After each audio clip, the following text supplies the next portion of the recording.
Hello kids, आज हम chapter 1 of history NCERT tracing changes through 1000 years पढ़ेंगे।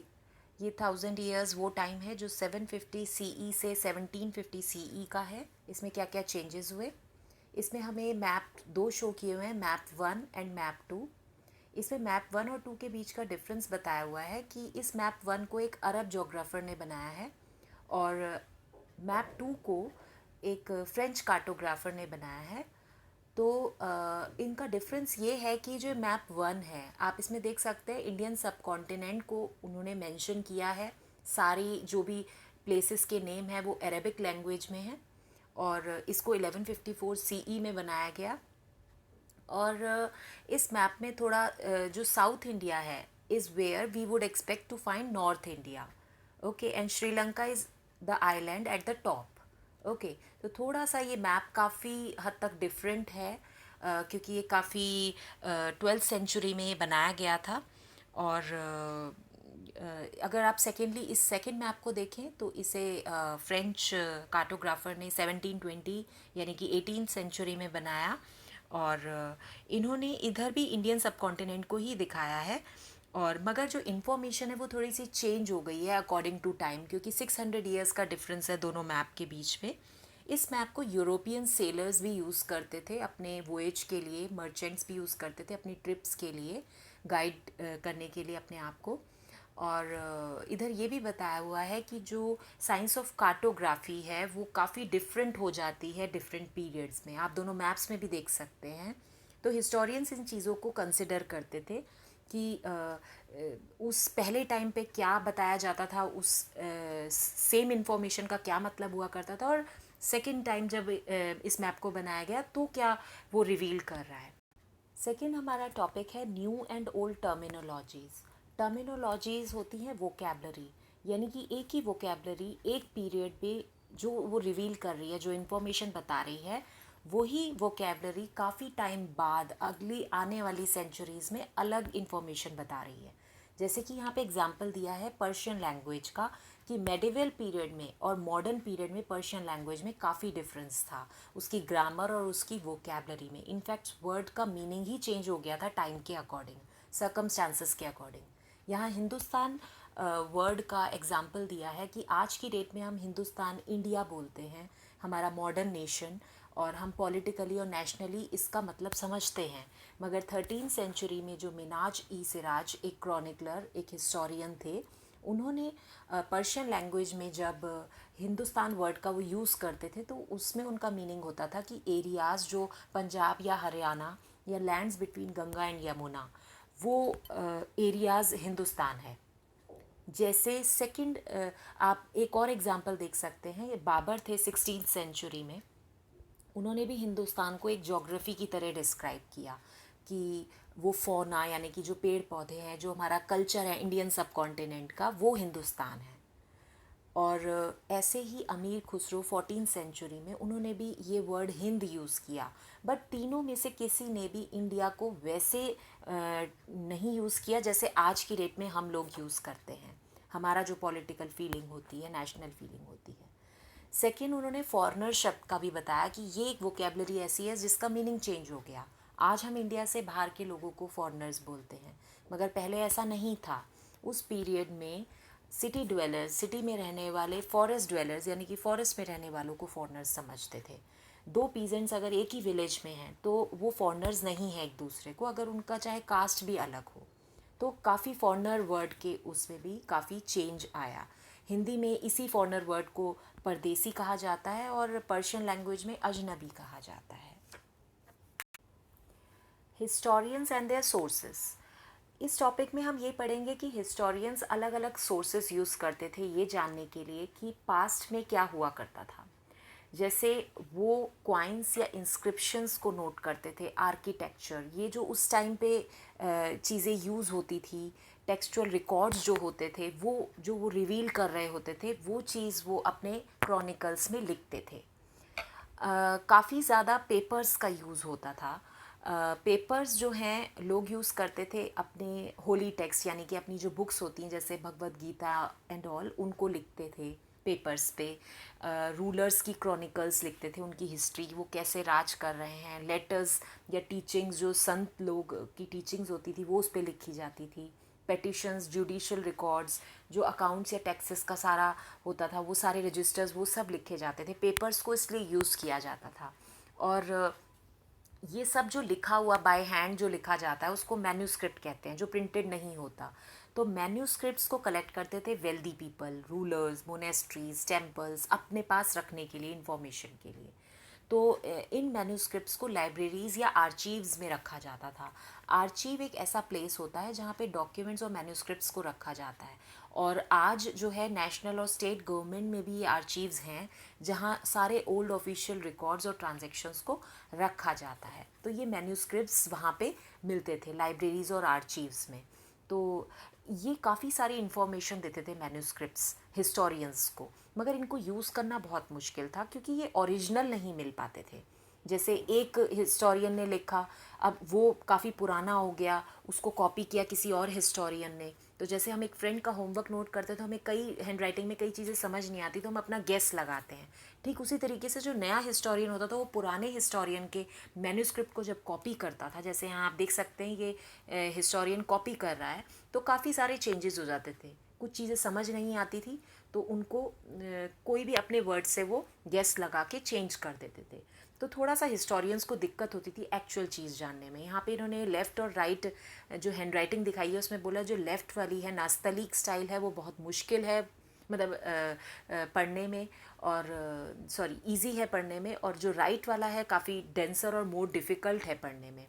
तो काफ़ी सीरियस प्रॉब्लम फेस करनी पड़ती थी क्योंकि ओरिजिनल मैन्यूस्क्रिप्ट तो ऑथर की मिल नहीं सकती थी, कॉपीज़ ही मिलती थी जिससे हिस्टोरियंस अंदाज़ा लगाते थे।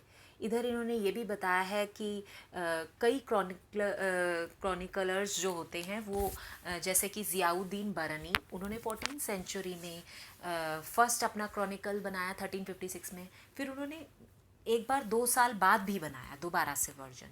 तो कुछ चेंजेस आ जाते हैं लिखने में भी दोनों टाइम में। तो वो दोनों भी एक दूसरे से काफ़ी डिफरेंट थे जबकि एक ही हिस्टोरियन ने उनको बनाया था। तो ये चीज़ इसमें बताई हुई है कि हिस्टोरियंस कैसे सोर्सेज उनके होते थे ये जानने के लिए कि पहले ज़माने में क्या हुआ करता था। नेक्स्ट टॉपिक है new social and political groups. ये जो हमारे 1000 साल थे ये काफ़ी बड़ा चैलेंज था हिस्टोरियंस के लिए क्योंकि इस पीरियड में काफ़ी डेवलपमेंट्स हुई। डेवलपमेंट इन द सेंस जैसे पर्शियन व्हील इरिगेशन में इंट्रोड्यूस हुआ, ये इसकी पिक्चर दिखाई हुई है पर्शियन व्हील की, तो वो यूज़ हुआ। वीविंग में स्पिनिंग व्हील का डेवलपमेंट हुआ। कॉम्बैट यानी कि जो फाइटिंग्स होती थी आर्म्ड फोर्सेस में वो फायर आर्म्स को यूज़ करने लगे। काफ़ी सारे फूड इनोवेशंस में आए जैसे कि potatoes, corn, chillies, T, coffee, ये काफ़ी सारी चीज़ें जो हैं वो कुछ लोग जहाँ पे वो ग्रो करते थे वो अपने आइडियाज़ लेकर आए कि कैसे इन्हें ग्रो करना चाहिए। तो as a result economic, political, social, cultural काफ़ी चेंजेस इन 1000 सालों में आए। इसमें एक ग्रुप ऑफ पीपल इंट्रोड्यूस हुआ, राजपूत, जो नेम डिराइव हुआ था राजपुत्र में से, the son of a ruler. Okay, और एक स्टेटस, एक कास्ट भी आई क्षत्रिय करके, क्षत्रिय कास्ट थी 8th और 14th सेंचुरी के बीच में।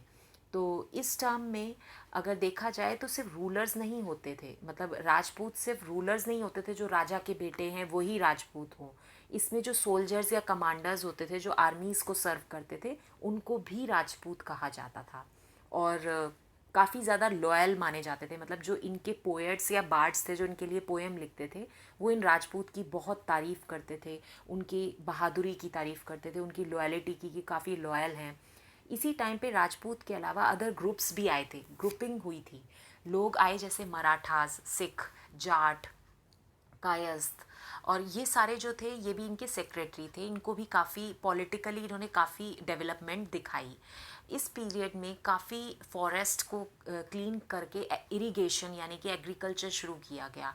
और जो फॉरेस्ट में लोग रहते थे, जो उनका हैबिटेट था फॉरेस्ट में रहने का, तो वो लोग माइग्रेट होकर और उन्होंने क्या करा, जहाँ एग्रीकल्चर हो रहा है वहाँ पे एज अ पीजेंट बनकर उन्होंने उसका इरिगेशन करना शुरू कर दिया लैंड का। और इस तरह से जो न्यू पीजेंट ग्रुप्स थे वो gradually began to be influenced by regional markets में जाके वो अपना खेती बाड़ी का जो आउटपुट होता था उसको वो बेचते थे। प्रीस्ट, मोनेस्ट्रीज, टेम्पल्स, इन सब से ऐसे मतलब आपस में ट्रेड होने लगा इन सालों में। और काफ़ी सोसाइटीज़ बन गई। और जैसे जैसे लोग कमाने लगे तो वो टैक्सेस भी पे करते थे, गुड्स और सर्विसेज ऑफर करते थे लोकल लॉर्ड्स को। मतलब काफ़ी इकोनॉमिक और सोशल डिफरेंसेस भी आए। क्यों? क्योंकि कुछ पीजेंट्स थे जिनके पास ज़्यादा मेहनत करी, उन्होंने ज़्यादा बड़ी लैंड आ गई उनके पास। मगर कुछ थे जिनके पास कैटल थी, कुछ के पास अपनी ज़मीन नहीं थी, वो दूसरों की ज़मीन पे काम करते थे। तो काफ़ी इकोनॉमिक और सोशल डिफरेंसेस आए। सोसाइटी काफ़ी डिफरेंट हो गई, जाति बट गई, सब कास्ट हो गई, सबके बैकग्राउंड और ऑक्यूपेशन के हिसाब से सबको बांट दिया गया। मगर ये रैंक परमानेंट नहीं थी। जिसके पास ज़्यादा पावर और इन्फ्लुएंस है वो अच्छी जाति का हो गया, जिसके पास कम है वो छोटी जाति का हो गया। तो वो स्टेटस जो है वो डिफरेंट होता था एरिया वाइज। तो जो जाति थी उसके अपने रूल्स और रेगुलेशंस होते थे। और जैसे लड़ाई होने लगती थी किसी डिसीजन मेकिंग में तो एक जाति पंचायत रखी गई जहाँ पे एल्डर्स को बिठाया जाता था और वो ही डिसाइड करते थे कि प्रॉब्लम का सॉल्यूशन क्या होगा। तो जो जातीज थी वो विलेजेस के रूल्स को फॉलो करती थी। ठीक है। और काफ़ी जो सेवरल विलेजेस थे वो यही एल्डर्स इसको गवर्न करते थे और एक मतलब एक स्टेट बन गया था। काफ़ी ज़्यादा चेंजेस आए इन 1000 सालों में, इकोनॉमिक भी, सोशल भी, पॉलिटिकल भी। अब हमारा नेक्स्ट टॉपिक है रीजन एंड एम्पायर। इसमें हमें ये बताया है कि जो काफ़ी बड़े स्टेट्स थे, जैसे चोलास के स्टेट्स थे, तुगलक्स के, मुगल्स के, इन्होंने काफ़ी रीजन्स पे राज किया, उनको अपने अंडर कर लिया। और एक दिल्ली सुल्तान घियासुद्दीन बलबन थे जिनका जो राज चला वो 1266 से 87 तक चला। और उन्होंने उनके नाम पर एक संस्कृत प्रशस्ति, यानी कि प्रशस्ति होती है जो पोएट्स उस समय तारीफ लिखते थे उस समय के एम्परर्स के बारे में। तो उन्होंने प्रेज़ किया, पोएट्स ने उनको उस संस्कृत प्रशस्ति में, कि इन्होंने किस तरह से रूल किया और अपना रूल बंगाल के गौड़ से लेकर जो ईस्ट में था गजनी तक ले गए, और इन अफ़गानिस्तान इन द वेस्ट और साउथ इंडिया पर भी अपना राज किया। तो काफ़ी सारे रीजन्स के जो लोग थे, जब इन पे ये गयासुद्दीन बलबन अटैक करते थे तो वो लोग वहाँ से चले जाते थे, apparently fled before his armies, मतलब हार मान लेते थे। इसके बाद जो हिस्टोरियंस थे इस चीज़ को काफ़ी ज़्यादा बड़ा करके भी बताया करते थे कि उन्होंने इधर राज किया, इधर किया। इस चीज़ को काफ़ी ज़्यादा एग्जैगरेट किया जाता था। इस मैप में भी हमें दिखा रखा है कि मोहम्मद तुगलक के एम्परर जब वो थे उसके दौरान इन्होंने कैसे दिल्ली सल्तनत ने अपने सारे उस पर अपना राज किया। ये सारे मैप में, पूरा ये मैप 3 में सारा बता रखा है। ठीक है। उसके बाद इन्होंने इधर येलो पोर्शन में अमीर खुसरो की बात लिखी है कि 1318 में कैसे उन्होंने बताया कि ऐसी काफ़ी लैंग्वेजेस थी अलग अलग जगह की, जैसे सिंधी, लाहौरी, ये सब कर्नाटका में थी, आंध्र प्रदेश में तेलंगानी थी, गुजरात में गुजरी थी, तमिलनाडु में मालाबारी थी, बंगाल में गौरी, और ईस्टर्न उत्तर प्रदेश में अवधी, हिंदवी जो थी वो हमारे दिल्ली के अराउंड थी। तो ये सब लैंग्वेजेस में कहीं ना कहीं जो संस्कृत लैंग्वेज थी वो किसी भी रीजन को बिलोंग नहीं करती थी, क्योंकि वो बहुत ओल्ड लैंग्वेज थी। जो कॉमन पीपल थे उसे जानते नहीं थे, सिर्फ ब्राह्मण्स ही उसको जानते थे। उसके बाद इन्होंने बताया कि जैसे 700 के करीब जो रीजन्स थे, जैसे कि हमारा टॉपिक है रीजन्स एंड एम्पायर, तो 700 रीजन्स के करीब जो थे उनको पोजेस कर लिया गया था। बड़े बड़े एम्पायर्स उनको अपने अंडर कर रहे थे और उन रीजन्स की अपनी एक लैंग्वेज, अपना एक कल्चर बन गया था। ठीक है। तो सब सब रीजन्स का अपना एक डायनेस्टी थी, उस डायनेस्टी में वो लोग रह रहे थे अपने एम्परर के अंडर।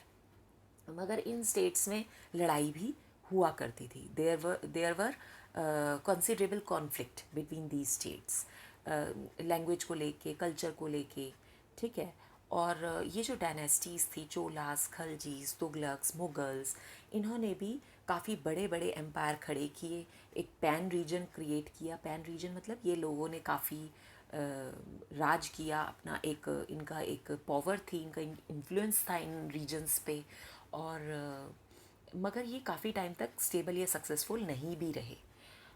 इधर फिर बताया है जो मुग़ल एम्पायर था वो 18th सेंचुरी में डिक्लाइन हो गया और काफ़ी सारे रीजनल स्टेट्स इमर्ज हुए उस टाइम पे, नए निकले। ठीक है, मगर ये जो राज था, पैन रीजन जो था, जो मुग़ल एम्पायर का था, इसने सारे रीजन्स के कैरेक्टर को चेंज कर दिया। ठीक है, इनका अपना एक अस्तित्व था वो नहीं रहा। तो बहुत सारे सब कॉन्टिनेंट जो थे, regions were left with the legacies कि हाँ वो एक बिग या स्मॉल स्टेट्स हुआ करते थे जिन पे एम्पायर्स थे, एम्पायर का राज था एम्परर्स का, मगर इनकी खुद की जो डिस्टिंक्टनेस होती है, एक अलग अपनी एक पहचान होती है, वो नहीं रही। चाहे इनके ट्रेडिशंस बन गए, मगर इन 1000 सालों में काफ़ी सारे रीजन्स जिन पे पैन रीजन हुआ, यानी कि एम्पायर्स ने अपना राज किया, बाद में जाके इनका अपनी एक ये ग्रो नहीं कर पाए, एक अपने आइसोलेशन में इनको ग्रोथ नहीं मिल पाई, इनकी अपनी जो डिस्टिंक्टिवनेस थी वो लूज़ हो गई। जो हमारा नेक्स्ट टॉपिक है वो है ओल्ड एंड न्यू रिलीजन्स, यानी कि इन 100 सालों में रिलीजियस ट्रेडिशंस जो थे उनमें काफ़ी ज़्यादा डेवलपमेंट हुई, लोगों का विश्वास होने लगा। पर्सनली तो लोग विश्वास करते ही थे कि कोई भगवान है और रिलीजन में विश्वास करते थे, मगर ये जो विश्वास होता है ये मोर देन पर्सनल एक कलेक्टिव विश्वास होता है, क्योंकि लोग कलेक्टिव बिलीव करते हैं एक सुपर नेचुरल एजेंसी में, यानी कि इकट्ठे सोसाइटी में बैठकर पूजा करते हैं, भगवान को मानते हैं, रिलीजन को समझते हैं। तो ये कलेक्टिव ज़्यादा होता है रैदर देन पर्सनल, और काफ़ी क्लोजली कनेक्ट हो जाते हैं सोशली और इकोनॉमिकली, जो लोकल कम्युनिटीज़ होती हैं सिर्फ इन्हीं रिलीजियस बिलीव्स से, जो ऐसा हुआ 100 सालों में। और जो सोशल वर्ल्ड्स थे ऑफ दीज ग्रुप्स, ये काफ़ी चेंज हुए इन बिलीव्स की वजह से, उनका रहने सहने का तरीका, ये काफ़ी ज़्यादा चेंजेस आए उनमें। इसी पीरियड में काफ़ी इम्पॉर्टेंट चेंजेस हुए जिसे हम हिंदुज़्म बोलते हैं आज, यानी कि लोग जो है वो भगवान की, नए भगवान, न्यू डिटीज़ आई, मतलब काफ़ी नए भगवान की पूजा करने लगे। टेम्पल्स कंस्ट्रक्शन हुए, जो नए राजा थे उन्होंने टेम्पल्स कंस्ट्रक्ट किए, और ब्राह्मण्स की इम्पोर्टेंस बहुत बढ़ने लगी, प्रीस्ट की इम्पोर्टेंस बहुत बढ़ने लगी, उनको डोमिनेंट यानी कि काफ़ी इम्पोर्टेंट ग्रुप्स माना जाने लगा सोसाइटी का। उनकी जो नॉलेज थी ब्राह्मण्स और प्रीस्ट की, संस्कृत की, वो काफ़ी ब्राह्मण्स को रिस्पेक्ट देती थी सोसाइटी में। उनकी जो इम्पोर्टेंट पोजीशन थी, वो पैट्रॉन्स उनको काफ़ी फॉलो करते थे। पैट्रॉन्स जो थे वो उस टाइम पे काफ़ी मतलब आप रूलर्स बोल सकते हो, वेल्दी इंडिविजुअल्स जो सपोर्ट करते हैं किसी को। तो इनको, ब्राह्मण्स और प्रीस्ट को, वो रूलर्स या वो पैट्रॉन्स रिस्पेक्ट देने लगे, उनको सपोर्ट करने लगे। और सबसे बड़ी जो डेवलपमेंट हुई वो हुआ आइडिया ऑफ भक्ति, यानी कि लोगों में भक्ति की भावना आई। मतलब बिना प्रीस्ट या किसी भी रिचुअल के, किसी भी जैसे हवन कराना, ये सब की लोगों के मन में नहीं था। लोगों के मन में था कि वो मन से भगवान को प्यार से और मन से पूरी श्रद्धा के साथ याद करने लगे। ये काफ़ी बड़ी डेवलपमेंट थी उन 1000 सालों में। सेकेंड थिंग, ये वही पीरियड था जिसमें नए नए धर्म भी आए इंडियन सब कॉन्टिनेंट में। और इसके अलावा जैसे हिंदुज़्म का काफ़ी उसका फैलाव हुआ, हिंदुज़्म काफ़ी लोगों ने फॉलो किया, इसी तरीके से इस्लाम धर्म में जो मर्चेंट्स और माइग्रेंट्स थे, दूसरी जगह से आ रहे थे, उन्होंने वो होली कुरान लेकर आए। जैसे हमारी होली बुक भगवत गीता होती है, उनकी कुरान होती है। तो वो 7th सेंचुरी में वो टीचिंग्स लेकर आए कि कुरान में क्या क्या समझाया जाता है उस बुक में। तो मुस्लिम्स ने उस कुरान को अपनी होली बुक समझा, उसमें अपने भगवान अल्लाह को की सारी सॉवरेनिटी, यानी कि सारे उनके बारे में जो वो अच्छी शिक्षा दे रहे हैं, उसकी प्यार को, उसकी मर्सी को, उसकी ब्यूटी को, सब कुछ फॉलो किया मुस्लिम्स ने। तो हिंदुज़्म ने अपने टेम्पल्स बनवाए, पूजा वगैरह की। ऐसे ही इस्लाम धर्म में कुरान को फॉलो किया गया। तो काफ़ी रूलर्स, जैसे पहले कुछ रूलर्स जो थे वो हिंदुज़्म को फॉलो करते थे तो मंदिर वगैरह बनवाते थे, ऐसे ये रूलर्स जो थे ये फॉलो करने लगे, पैट्रॉन्स थे इस्लाम के या उलामा। उलामा मतलब वो लर्न थियोलॉजियंस जो कि रिलीजन के बारे में काफ़ी नॉलेज रखते हैं। तो जो इस्लाम धर्म की काफ़ी नॉलेज रखते थे उलामा, काफ़ी रूलर्स उनको भी फॉलो करने लगे। तो हिंदुज़्म की तरह जैसे हिंदुज़्म में भी हम सारे अलग अलग ट्रेडिशंस फॉलो करते हैं किसी भी पूजा को करने के लिए, ऐसे इस्लाम ने भी अलग अलग तरीके निकाले अपने, उनके जो फॉलोअर्स थे वो अलग अलग तरीके से अपने भगवान की पूजा करते थे।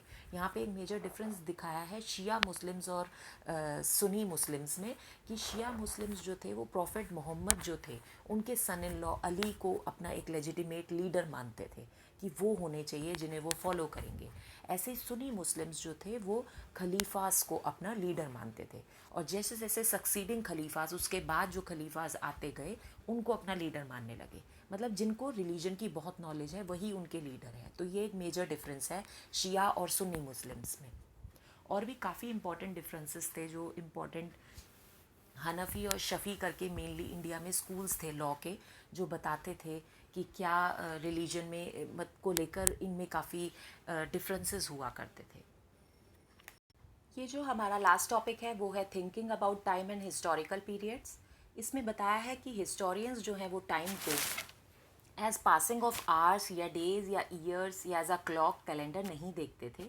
वो चेंजेस देखते थे कि लोगों के आइडियाज़ में क्या या बिलीव्स में क्या चेंजेस आए हैं, सोशली इकोनॉमिकली क्या चेंजेस आए हैं, और इस तरह से छोटे छोटे पीरियड्स में हमारी हिस्ट्री को इंडिया की बांट देते थे, जैसे एंशियंट, मेडिवल और मॉडर्न हिस्ट्री आप कह सकते हैं। 19th सेंचुरी के मिडिल में ब्रिटिश हिस्टोरियंस जो थे उन्होंने इंडिया की हिस्ट्री को रूलर्स के हिसाब से बांटा, कि रूलर्स का जो रिलीजन है, अगर हिंदू हैं तो हिंदू पीरियड हो गया, मुस्लिम है तो मुस्लिम पीरियड, और ब्रिटिश है तो ब्रिटिश पीरियड हो गया। इररिस्पेक्टिव, उनको इस बात से कोई मतलब नहीं था कि सोशली इकोनॉमिकली या फिर कितना ज़्यादा इंडियन सब कॉन्टिनेंट प्रोग्रेस कर रहा है, उस हिसाब से उन्होंने हिस्ट्री को नहीं बांटा। इनफैक्ट कुछ हिस्टोरियंस ऐसा नहीं मानते थे, वो सोशली इकोनॉमिकली फैक्टर्स को बहुत ज़्यादा कंसिडर करते थे। और कुछ हिस्टोरियंस ने तो जो एंशियंट टाइम था, जो आप कह सकते हैं 750 सीई से पहले का टाइम, और आपने लास्ट ईयर 6th क्लास में भी उसके बारे में पढ़ा है कि अर्ली सोसाइटीज़ कैसी होती थी, हंटर गैदरर्स होते थे, अर्ली फार्मर्स होते थे, और लोग जो टाउन्स या विलेजेस में रहते थे, अर्ली एम्पायर्स हुआ करते थे। तो ये हिस्ट्रीज़ जो आपने लास्ट ईयर पढ़ी वो एंशियंट हिस्ट्री थी। और अगर आप मेडिवल हिस्ट्री, यानी कि जैसे जैसे प्रोग्रेस हो रहा है, कुछ हिस्टोरियंस प्रोग्रेस के हिसाब से पीरियड्स को बांटते थे, जो अब मेडिवल पीरियड आप इस साल पढ़ेंगे और नेक्स्ट आने वाले टाइम में मॉडर्न पीरियड पढ़ेंगे। तो मेडिवल पीरियड में आप देख सकते हैं कैसे हमारा प्रोग्रेस हुआ, रिलीजन्स आए, हमने पढ़ा ना, हिंदुज़्म और इस्लाम आया, और कैसे हमारी यूरोपियन ट्रेडिंग कंपनीज़ का अराइवल हुआ। और ये जो साल थे इसमें काफ़ी सारे चेंजेस हुए, और सेंचुरीज़ के हिसाब से देखा जाए जो 16th और 18th सेंचुरी है वो काफ़ी अलग है 8th और 11th सेंचुरी से, क्योंकि एंटायर पीरियड अलग है, कुछ में प्रॉब्लम्स थी कुछ में नहीं थी। तो describing the entire period as one historical unit is not without its problems. Okay, तो हम कह सकते हैं कि थोड़ा सा मेडिवल पीरियड मॉडर्न पीरियड से कंफ्यूज हो जाता है, क्योंकि मेडिवल पीरियड जैसे 1750 यानी कि 18th सेंचुरी और 19th सेंचुरी मॉडर्न पीरियड हो गया, तो थोड़ा सा कन्फ्यूजन हो जाती है, क्योंकि डेवलपमेंट को लेकर और मटेरियल प्रोग्रेस को लेकर लोग सोचते हैं कि मॉडर्न तो 18th सेंचुरी में भी था और 19th में भी है, तो थोड़ा सा कन्फ्यूजन हो जाता है इस चीज़ को लेके। इन 1000 ऑफ ईयर्स में जो सोसाइटीज़ थी इंडियन सब कॉन्टिनेंट की, उनमें इकोनॉमिकली काफ़ी चेंजेस आए और बहुत प्रॉस्पर हुई वो, जिसकी वजह से यूरोपियन ट्रेडिंग कंपनीज़ का भी इंटरेस्ट हमारे उसमें बढ़ने लगा। तो जैसे जैसे आप इस बुक को पढ़ेंगे आप चेंजेस देखेंगे, हिस्टोरिकल प्रोग्रेस देखेंगे, और इस तरह से आपका ये चैप्टर जो है वो ख़त्म होता है। सो किड्स, आई होप आप सबको ये चैप्टर समझ आ गया है। मैंने एक ऑनलाइन MCQ टेस्ट भी प्रिपेयर किया है जिसका लिंक डिस्क्रिप्शन बॉक्स में मेंशन्ड है, and also you can view your result in the same. So please do like, comment and subscribe my channel and share the same as much as you can. Bye.